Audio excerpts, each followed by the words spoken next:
Olá, bem-vindos a mais uma correção do livro de português. Hoje nós vamos corrigir a leitura e interpretação das páginas 167 a 172. Então vamos lá? Na página 167, a história é Estranha Reunião. Leia, depois comente suas impressões sobre a história. O dia já estava acabando quando Jonas saiu para passear com seu cachorro Mocó. No percurso do caminho, um menino sempre passava pelo casarão do final da rua. Era uma casa antiga, cercada por um jardim abandonado, mas que hoje era apenas um amontoado de mato e pequenos arbustos. As paredes de pintura descascada estavam quase totalmente cobertas por trepadeiras, denunciando o abandono no local. Aquela imagem sombria causava fascínio na vizinhança. E o que haveria lá dentro? Não faltavam histórias macabras para alimentar a imaginação de toda a rua. Ao se aproximar dos portões enferrujados, causou-lhe surpresa ouvir estranhos ruídos vindos de dentro daquele lugar sempre silencioso. Espantado e não conseguindo desgrudar o olhar da sinistra mansão, Jonas percebeu seu coração disparar. Foi então que, em um momento de descuido, Mocó se desprendeu da coleira, correu, passou por uma fresta do portão e entrou nos domínios daquela misteriosa casa. Não havia o que fazer, era preciso reunir o que restava de sua coragem e entrar naquela propriedade para buscar seu cão. Trêmulo, Jonas procurou e encontrou uma brecha no muro derrubado e caminhou até a porta, que ao menor toque se abriu, fazendo um barulho que só as portas das casas mal assombradas fazem. Ao adentrar o salão, surpresa foi ainda maior. Mesmo na penumbra, o visitante pôde ver criaturas estranhas e horripilantes que saíam de todos os cantos da sombria casa. Vampiros, bruxas, fantasmas, múmias, lobisomens, esqueleto e uma confraternização inexplicável de seres do outro mundo. De olhos arregalados, o menino congelou. Era como se não houvesse uma gota de sangue em suas veias. A única coisa que conseguia fazer era observar muito assustado a estranha reunião. Em pouco tempo, aquelas criaturas novos habitantes da casa perceberam a presença imóvel e pálida de Jonas e, como se combinasse, olharam fixamente para ele.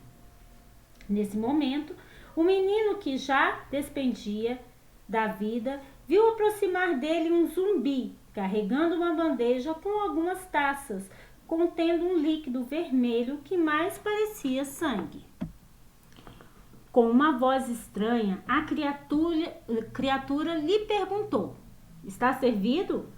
"Não estávamos esperando convidados. Hoje temos um banquete. Serviremos geleia de minhocas, aranhas secas, baratas cristalizadas e dedos fritos." E deu uma estridente gargalhada.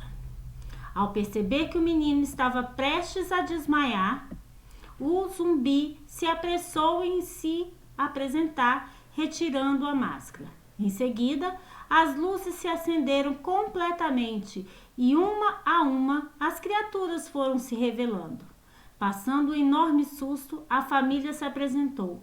Eram os novos moradores do casarão, que, sabendo da fama do lugar, resolveram comemorar a mudança com uma festa fantasia, sem convidados.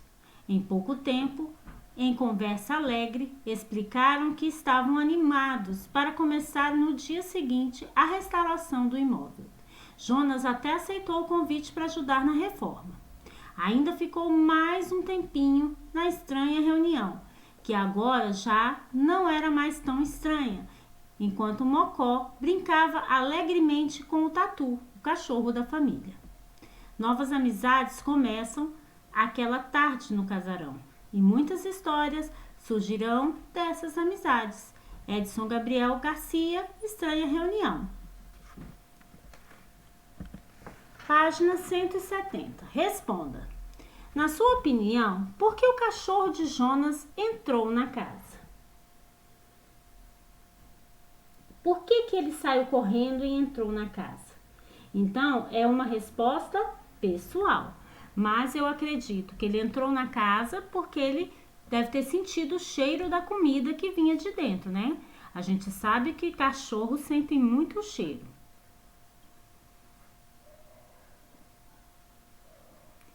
Próxima, letra B. Em qual parte do conto suspense chega ao ponto máximo? O suspense chega no ponto máximo no momento que o zumbi se aproxima de Jonas e oferece o petisco. Então, esse é o momento maior, é o clímax da história. Letra C. Você acha que os moradores da casa queriam assustar o menino? Justifique sua resposta. É provável que os moradores não queiram assustar os meninos. Eles estavam apenas dando uma festa fantasia e o Jonas entrou no lugar errado na hora errada. A intenção dos moradores era se divertir e não assustar os outros. Número 3. Releia esse trecho do conto e responda. Nesse momento, o menino que já estava se despedia da vida. Viu aproximar-se dele um zumbi carregando uma bandeja com algumas taças contendo um líquido vermelho que parecia sangue. Na sua opinião, o que havia nas taças? As taças podem ter sucos de groselha, de morango, de framboesa, qualquer suco de alguma fruta vermelha. Pode ser até de tomate, ok? Letra B. No conto, o zumbi oferece comidas estranhas a Jonas. Você acha que elas eram reais? Explique. Não, elas não eram reais. Eles eram pessoas comuns, eles não eram monstros, comiam coisas comuns. Elas podem estar enfeitadas de forma diferente, que foi para dar um clima maior, né? Porque eles estavam fantasiados. Número 4. A repetição desnecessária das palavras torna a leitura menos agradável. Releia o conto e sublinhe as palavras usadas para evitar a repetição da palavra casa. Então, vamos voltar lá no conto. De volta lá, ó. Então, nós temos a primeira palavra que foi usada para evitar a palavra casa, foi a palavra casarão. Na próxima folha, a outra palavra que foi colocada para evitar a palavra casa foi propriedade. Pode circular. A próxima palavra que foi colocada foi a palavra mansão. Cadê a mansão? Na página 168. Vamos procurar a palavra mansão.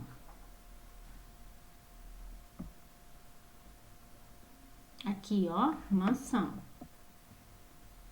Então, propriedade, mansão, né? Elas foram usadas para substituir a palavra casa. Aqui também nós temos na página 169 a palavra casarão, que também foi substituir a palavra casa.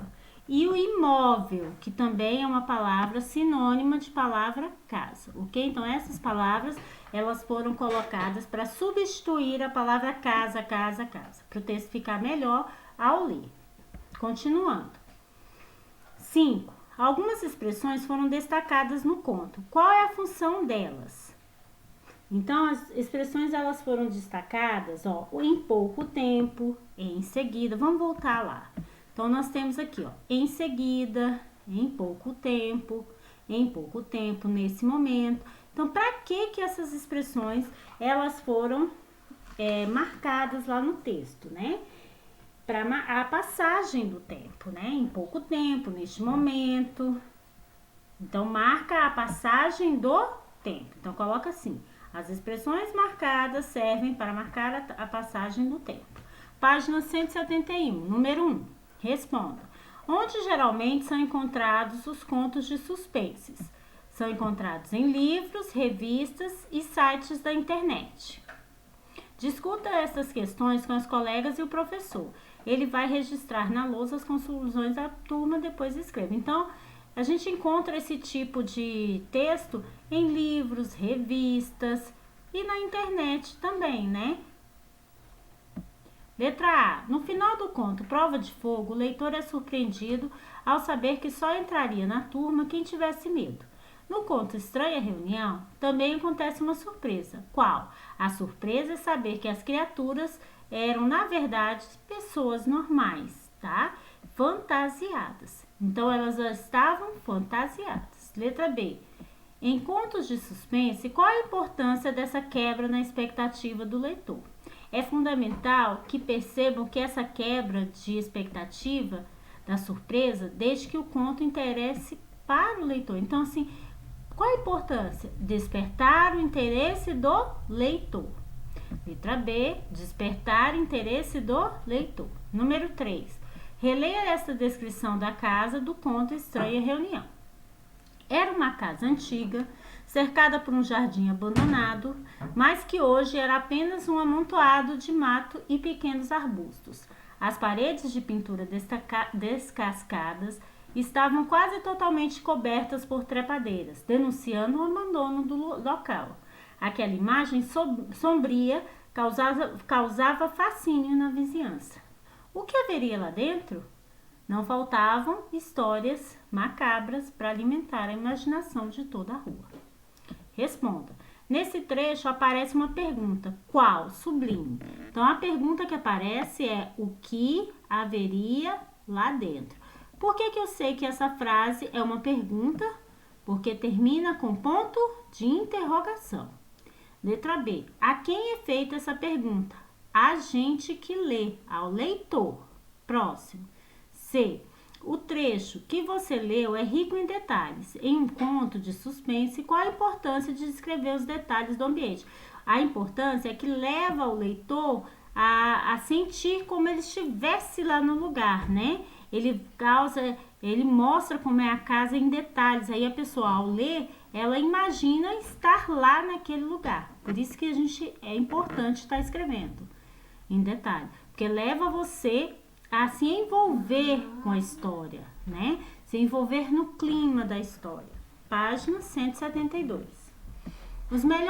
Os autores escolhem com cuidado as palavras para passar aos leitores as emoções que desejam. Das expressões a seguir, marque as que mais poderiam fazer parte de um conto de suspense. Então vamos lá. Noite sinistra poderia? Sim. Figura fantasmagórica? Sim. Dia ensolarado? Não, né? Não ia dar medo. É conto de suspense, é para causar espanto, é para deixar a pessoa envolvida ali querendo descobrir o final, ok? Jardim florido? Também não. Rosto pálido? Sim. Mãos trêmulas? Também. Boca seca? Também. Cena horripilante? Também. Rosto angelical? Não, não vai causar suspense. Gorjeio de passarinhos, gorjeio ao canto, também não causa suspense. Revoada de morcego, aí já vai dar um medo, né?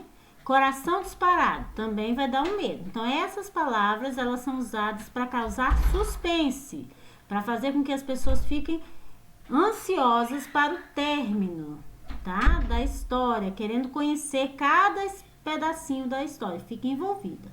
5. Releia o primeiro parágrafo do conto Estranha Reunião e responda. O dia estava acabando quando Jonas saiu para passear com seu cachorro, Mocó. No percurso do caminho, o menino sempre passava pelo casarão no final da rua. Geralmente, os contos de suspense costumam acontecer no final do dia ou à noite. Na sua opinião, por que isso acontece? Isso vai acontecer porque à noite as pessoas têm mais medo da noite, do escuro, da falta da luz. Então, quando tá escuro, as pessoas ficam com mais medo. Então, por isso que os contos de terror e de suspense geralmente acontecem no final da tarde e começo da noite, porque a falta de luz vai trazer medo para as pessoas, ok? Até amanhã e beijos!